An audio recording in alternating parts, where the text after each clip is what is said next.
I'm very excited. So I've just watched the first 3 episodes of Bleach, the Thousand Year Blood War arc, or Blood Warfare. I don't know, maybe it's just because of the translation. Whatever, it's Bleach. The art design of the new anime is very fresh, in my opinion. It's sort of, it has this feeling of like it's inked, very reflective of how Tite Kubo actually draws its manga. If you've seen the any of the Bleach manga pages, it is like it's a very heavy ink drawing. The contrast between black and white, or black and those that he doesn't shade, is very prominent, and the art style really captures it. The art style in the anime. I I would, however, note that the characters do look a lot younger here than in the last season.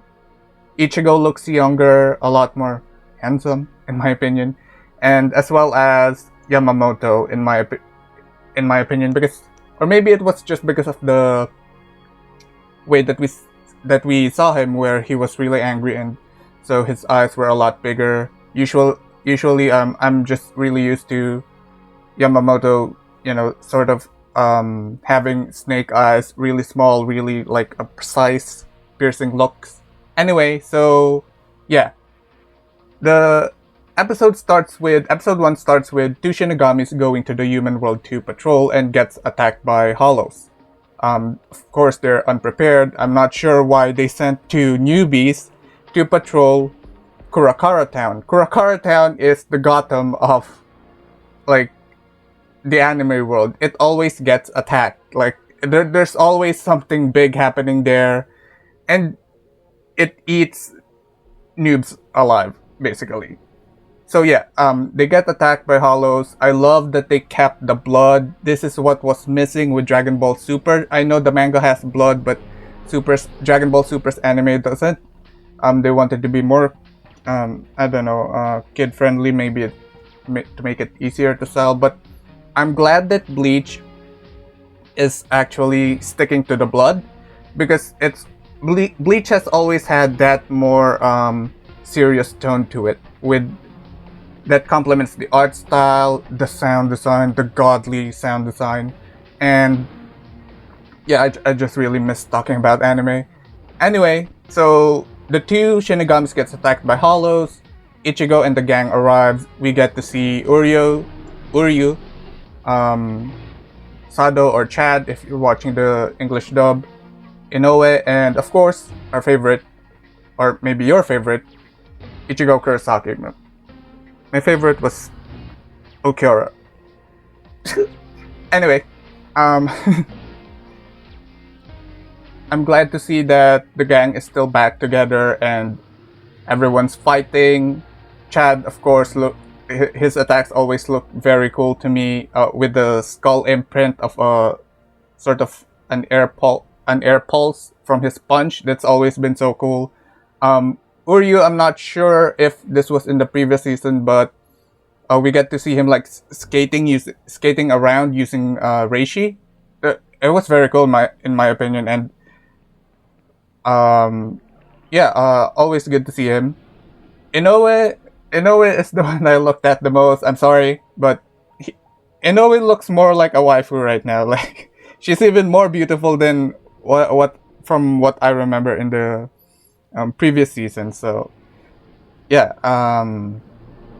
I've always been more of a fan among the female characters. I'm more of a Rukia fan, but Rukia was never like, I've never seen her as a waifu. It's always been Inoue, or I don't know.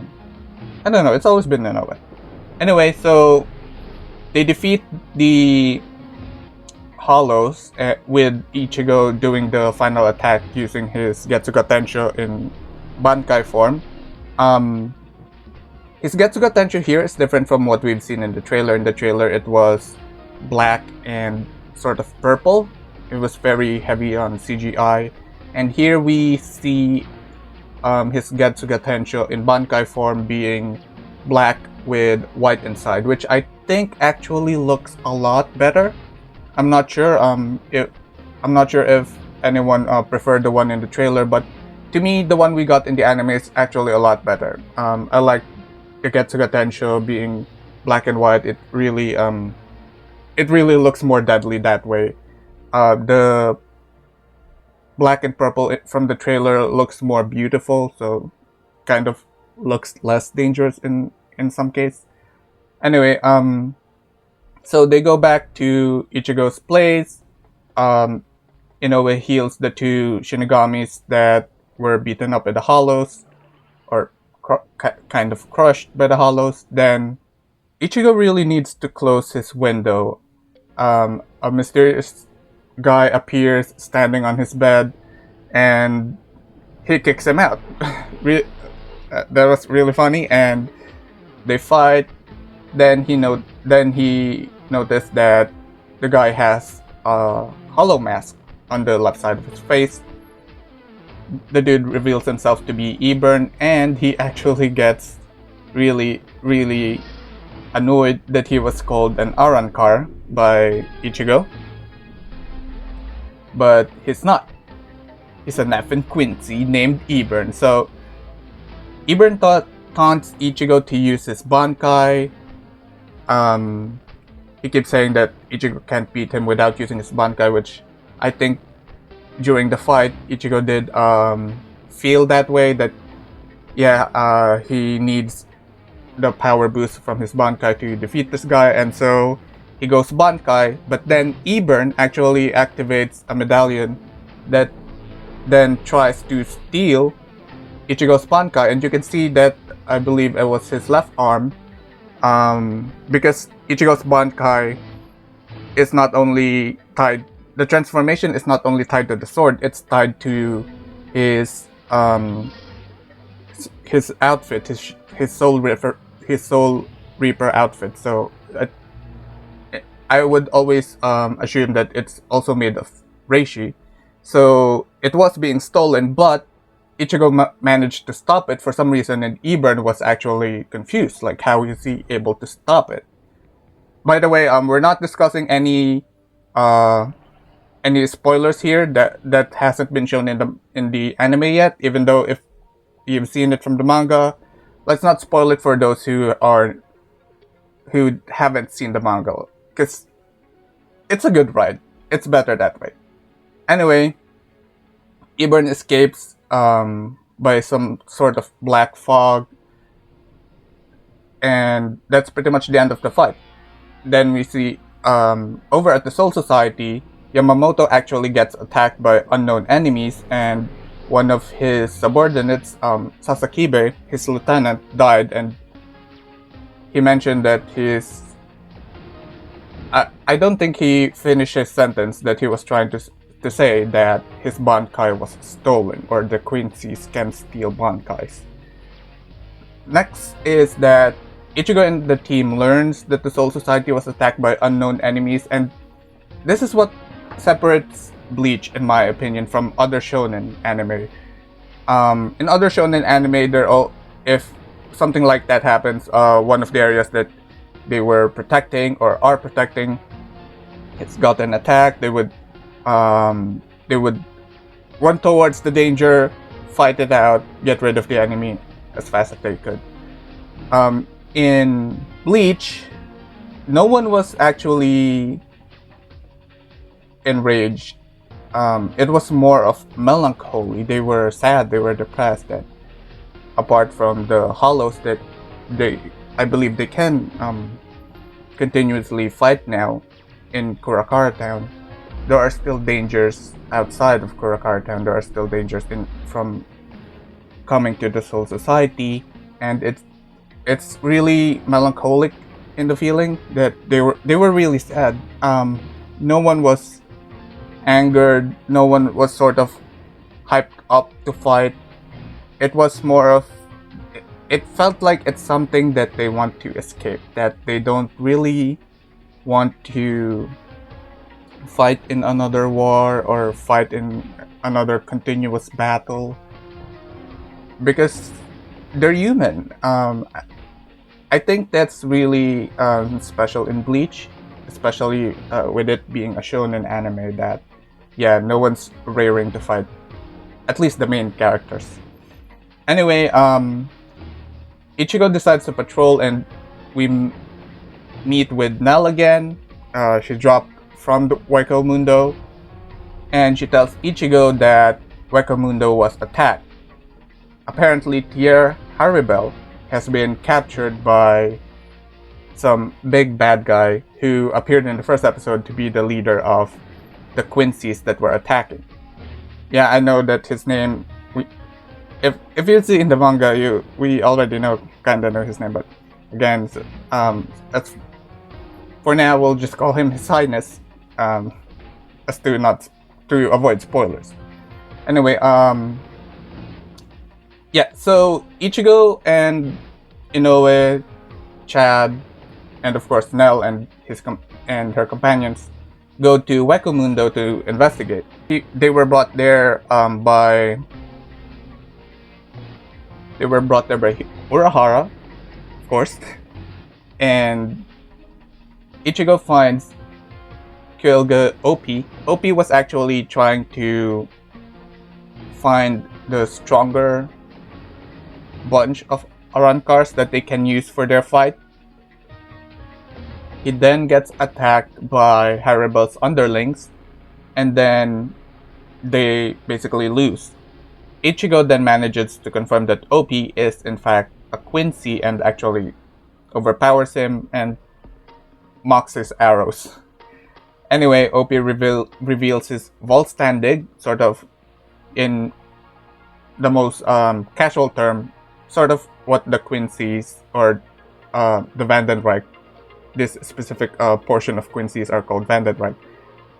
What the Volstandig is basically their Bankai form. Anyway, it's a power boost, that's it.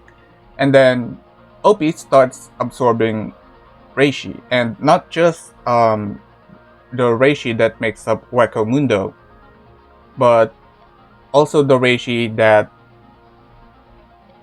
both Inoue and Sado uses. So their powers are actually also being destroyed or depleted, and it's very scary because it's painful to them. It's like really their entire life force. And I don't think we've seen this from Uryu before, because he only absorbs the Reishi from when they attacked Soul Society. He absorbed the Reishi from the surroundings. He doesn't absorb it from living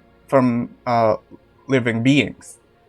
And so Ichigo managed to break OP's halo, which stopped him from absorbing Reishi, and then Ion suddenly appears and punches OP, sort of overpowers him, but we find out that it didn't work. So Quincy's have this ability called Blut to make themselves physically stronger, or sort of a defense boost for their bodies. So yeah, he survived because of that. His neck was snapped, but he snapped it back in place. And then we get to see that OP actually absorbed Ion, and now he sort of has parts of his body merge with his Volstandig form, and I think that's very cool. Uryu, back in the human world, learns that the Soul Reapers did actually try to make peace with the Quincy to keep the balance, and given Uryu's past, this actually puts things to perspective from him. Like, his hatred of Soul Reapers are now sort of being questioned. Like was the Quincy the ones in the wrong for not working something out with the Soul Reapers? So yeah, the story is really getting more and more interesting. And then at the end, we see His Highness, leader of the Vandenreich, or Quincy, mobilize his troops, and really near the end of episode 3, he then suddenly appears in freaking Soul Society and he already brought the Stern Ritter with him. So the Stern Ritter are sort of the seniors within the Vandenberg. The story is moving really fast. The war is already happening, and I can't wait to see the next episodes. Hopefully, I'll be able to do one episode per video and make it more concise and shorter. Anyway, for my comments, I would say that I like the pacing so far. The animation is superb. I hope they keep that level of animation, that level of beauty, and the mystery is there, especially if you haven't seen anything in the manga. It's very cool. I'm very interested in it, even though I've seen some specific parts of the Thousand Year Blood War arc manga. I'm still very heavily invested in the story. They're delivering it really well, especially with that conversation with Mayuri and Yamamoto. That's something. So this isn't a spoiler if you've already seen episode 3. I'm just going to relay it to you. So from what Mayuri said, Yamamoto is the one at fault at this because he didn't kill the big bad, the leader of the Vandenreich, before when he actually could. So that's something of a cliffhanger, and it really captures the audience more, and I can't wait to see where this goes.